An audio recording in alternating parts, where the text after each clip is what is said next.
कि सबसे पहले अगर हमने आरएसएस और बीजेपी को देश में हराना है तो रास्ता गुजरात के थ्रू जाता है। तो हमने निर्णय लिया है कि कांग्रेस पार्टी में हमें थोड़ा बदलाव लाना पड़ेगा।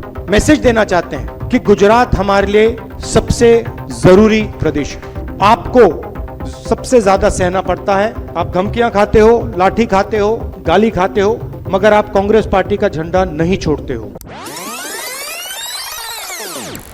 जो गुजरात के हमारे कार्यकर्ता हैं, लीडर्स हैं, सबसे स्ट्रांग, मजबूत, निडर हमारे लोग हैं।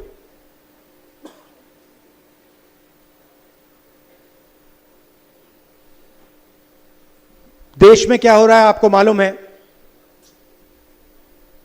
बेरोजगारी 2-3 अरबपतियों को देश का पूरा धन दिया जा रहा है। यहीं के हैं,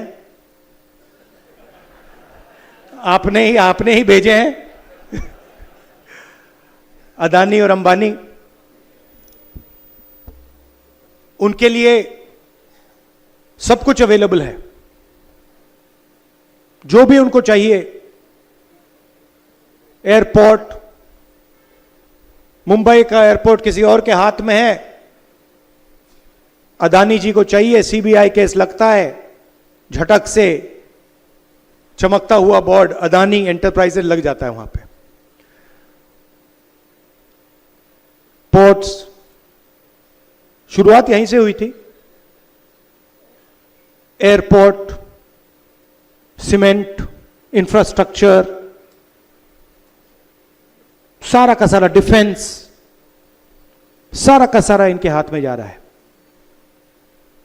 और जनता गुजरात में और पूरे देश में बस देखती जा रही है।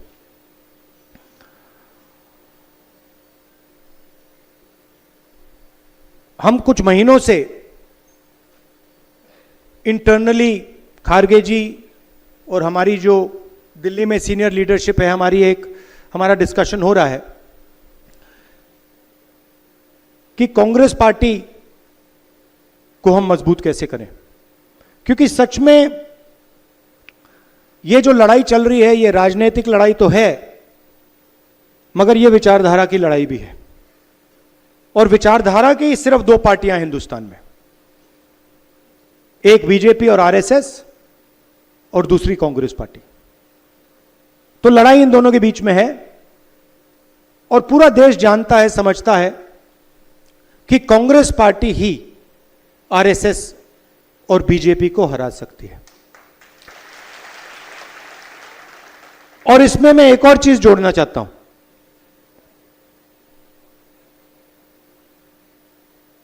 कि सबसे पहले अगर हमने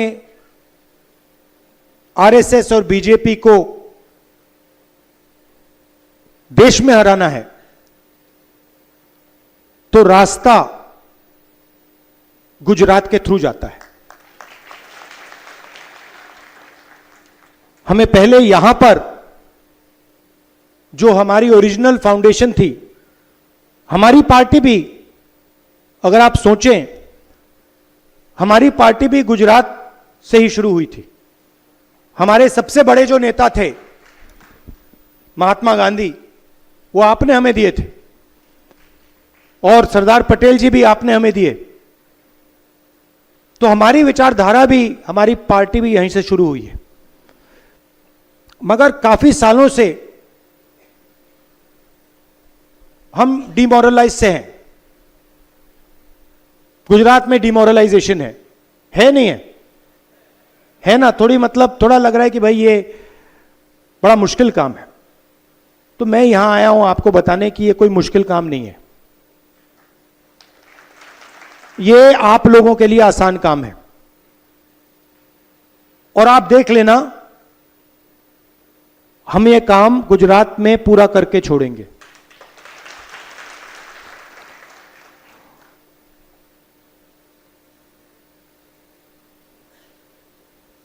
तो हमने निर्णय लिया है कि कांग्रेस पार्टी में हमें थोड़ा बदलाव लाना पड़ेगा। अभी मैं आपके डिस्ट्रिक्ट के सीनियर नेताओं से मिला और बहुत अच्छा डिस्कशन हुआ, और उन्होंने 2-3 चीजें मुझे कही जो शायद हर डिस्ट्रिक्ट के नेता कहेंगे। सबसे पहले, जो हमारे बीच में कंपटीशन होता है वो डिस्ट्रक्टिव कंपटीशन होता है, प्रोडक्टिव कंपटीशन नहीं होता है। दूसरी बात, लोकल लोगों को, लोकल डिस्ट्रिक्ट्स के नेताओं को टिकट डिसीजन में शामिल नहीं किया जाता है। टिकट, उन्होंने हमें बताया भैया टिकट हमें पता नहीं कहां से आया, पता नहीं कहां से, मतलब आसमान से टपक के आ जाते हैं, राइट। दूसरी बात जो मैंने पिछली बार कही कि आप लोगों को काफी अच्छा लगा, मैंने कहा कि देखिए 2 तरीके के घोड़े होते हैं, एक रेस का होता है और दूसरा बारात का घोड़ा होता है। अच्छा, उसमें तीसरा भी होता है, उसको जोड़ देता हूं, एक लंगड़ा घोड़ा भी होता है। और आप ही ने मुझे यह बात बताई कि देखिए राहुल जी, प्रॉब्लम क्या है कि कांग्रेस पार्टी कभी कभी रेस के घोड़े को बारात में बेच देती है और बारात के घोड़े को रेस में दौड़ा देती है। तो हम ये बात, इन घोड़ों को हम थोड़ा अलग अलग करना चाहते हैं कि भैया ये रेस का घोड़ा है, ये बारात का घोड़ा है और ये लंगड़ा घोड़ा है, और रेस के घोड़े को हम दौड़ाएंगे, बारात के घोड़े को हम नचाएंगे, राइट। तो हमारे डिस्कशन में से मेन बात क्या निकली कि डिस्ट्रिक्ट को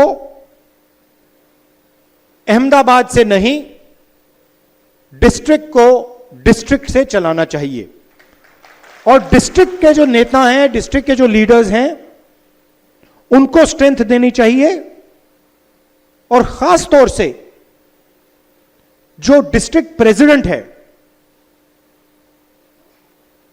उसको जिम्मेदारी देनी चाहिए, उसको पावर देनी चाहिए, और उसके हाथ मजबूत करने चाहिए। और यह काम हम अब शुरू कर रहे हैं। भेड़िया जी आए हैं, ये मंत्री रहे हैं, सीनियर हैं, इनको हमने यहां भेजा है। गुजरात के भी लोग आए हैं, जिग्नेश आए हैं, 2-3 और लोग आए हैं।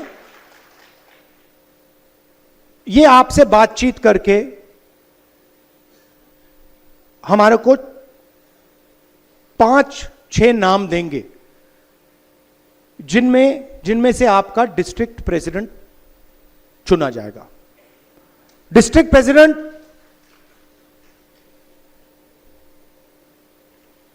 कॉम्प्रोमाइज कैंडिडेट नहीं होगा। डिस्ट्रिक्ट प्रेसिडेंट इस डिस्ट्रिक्ट को चलाएगा, अकेले नहीं चलाएगा, आपकी मदद के साथ चलाएगा, मगर उसके डिसीजन से डिस्ट्रिक्ट चलेगा। डिस्ट्रिक्ट कमेटी के डिसीजन से डिस्ट्रिक्ट चलेगा, ऊपर से कोई अलग अलग तरीके के कैंडिडेट्स, डायरेक्शन, ये वो नहीं दे पाएगा। तो ये स्ट्रक्चर हम बना रहे हैं। हम चाहते हैं कि संगठन और इलेक्शन लड़ने वालों के बीच में कनेक्शन हो। आजकल क्या होता है, कांग्रेस पार्टी का संगठन चुनाव जितवाता है और एक बार व्यक्ति एमएलए बन जाता है, एमपी बन जाता है, तो वो कांग्रेस के संगठन को भूल जाता है